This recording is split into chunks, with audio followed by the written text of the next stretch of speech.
আপনারা বেশি বেশি টক খাবেন, এতে করে আপনাদের দাঁত, চোখ, শরীরের ব্লাড সবই ভালো থাকবে।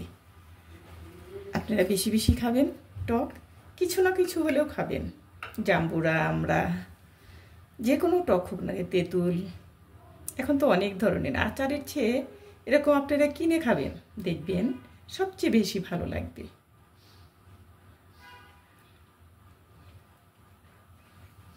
এটাই পারফেক্ট, এটাই সত্যি কথা। আমরা যারা টক খায় তাদের দেখবেন চুল সুন্দর, চোখে চশমা পড়তে হয় না, দাঁত সুন্দর, সব কিছু। মনে রাখবেন কিন্তু।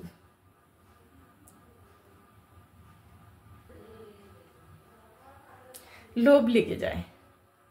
আমি তো প্রচুর আমরা খাই, শুকনো মরিচ, লবণ, তারপর কাঁচা মরিচ কেটে লবণ দিয়ে, আমার খুব ভালো লাগে।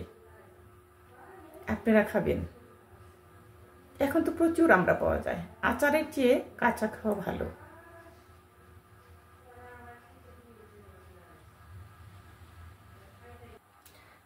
আমরা দেশীয় ফল খাবো, দেশকে বাঁচাবো, বিদেশি ফল অ্যাভয়েড করব। আসসালামু আলাইকুম প্রিয় দর্শক, কেমন আছেন আপনারা? আজকে আমি কুমড় ভাজি করব, সেটা আপনাদের দেখাবো।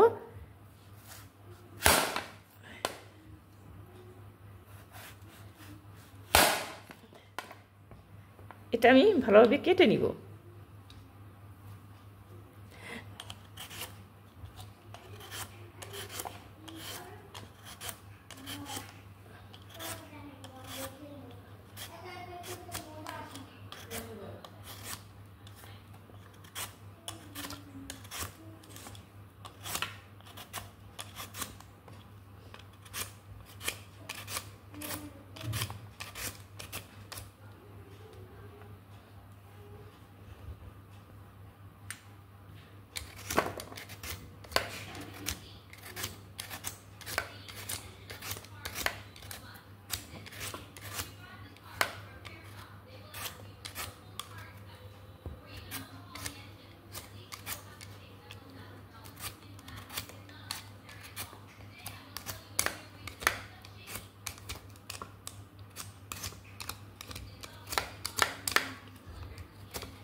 কুমড়টা এভাবে আমি কেটে নিয়েছি সমান সমান করে।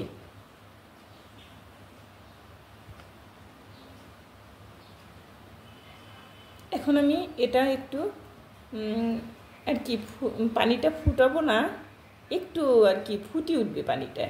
এটার মধ্যে একটু ভাপ দিব, এরকম মানে সেদ্ধ যেন না হয়, এই অবস্থায় রাখতে হবে। তারপরে আমি এখানে জিরে, হলুদ, শুকনো মরিচ, একটু ধনে গুঁড়ো দিয়ে তারপরে আমি ভাজি করব। এটা খেতে অনেক টেস্ট। চলুন কিভাবে ভাজি করি সেটা দেখাবো। আমি এখন এগুলো ভাপ দিয়ে নিচ্ছি।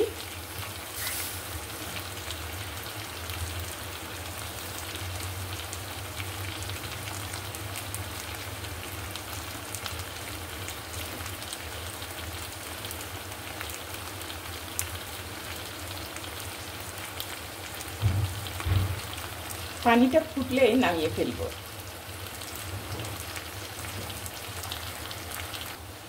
এখন আমি চুলোটা অফ করে দিব। এখন আমি স্ট্রেনারে ঝরিয়ে ফেলবো পানি। এখন আমি পানিটা ঝরিয়ে ফেলবো।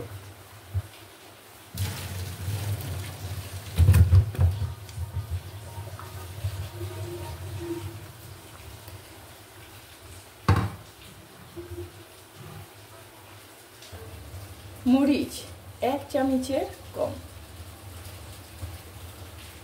হলুদ 1/2 চামচ, জিরে গুঁড়ো 1/2 চামচ,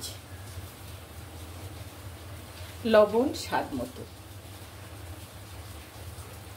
আমি এখন এটা মেখে নিব অফ ক্যামেরায়।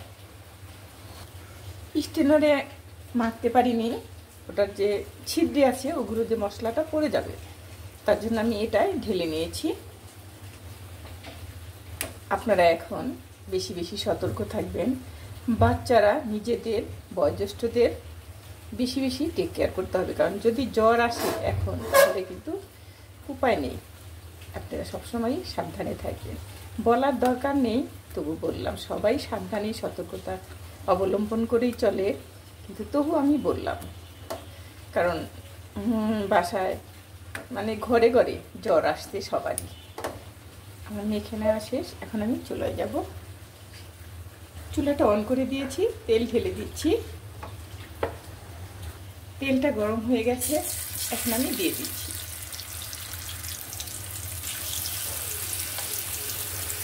একটাই ভাজা হবে না, পরের স্টেপে দিয়ে দিব।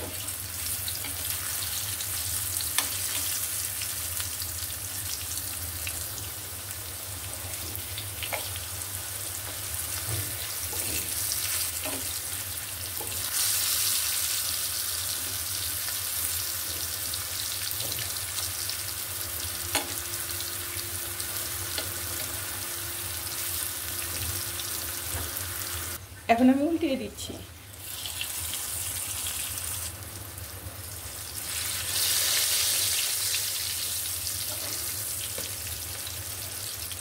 এই পাশে গুলো হয়ে গেছে, এই পাশে গুলো একটু বাকি আছে।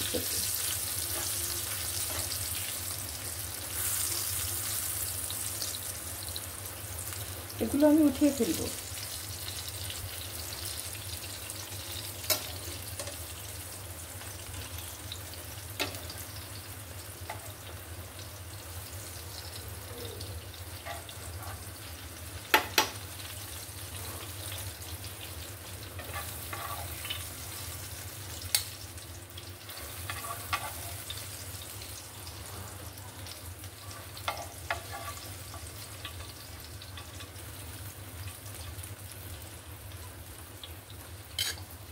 এখন আমি ওগুলো দিয়ে দিব পরে এখনকার স্টেপে।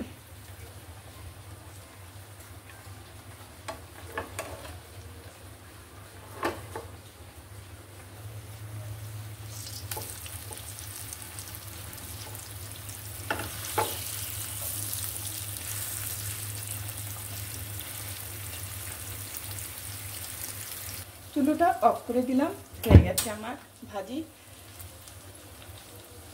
আমি আমার সাহেবকে বলি, তুমি রিটায়ারমেন্টে আসবে, কিন্তু আমার কখনো রিটায়ারমেন্টে যাওয়া হবে না মৃত্যুর আগ পর্যন্ত, কারণ আমাদের কাজ করে যেতে হবে। শুক্রবার আসলে মনে হয় যে অনেক দায়িত্ব বেড়ে গেল। শুক্রবার মানে দায়িত্ব বেড়ে যাওয়া না, শুধু সব কিছুই অবলম্বন, সব কিছুই সবাইকে মেনটেন করে চলে চালিয়ে নেওয়া, তারপরে সব কিছু বাজার, খাওয়া দাওয়া, রান্না বান্না, গুছানো, একটু একটু রেস্ট করে বসা সবার ভাগ্যে হয়, আমার ভাগ্যে হয় না। আপনাদের কারো হয় কি না কমেন্ট করে জানাবেন। ভালো থাকবেন, সুস্থ থাকবেন।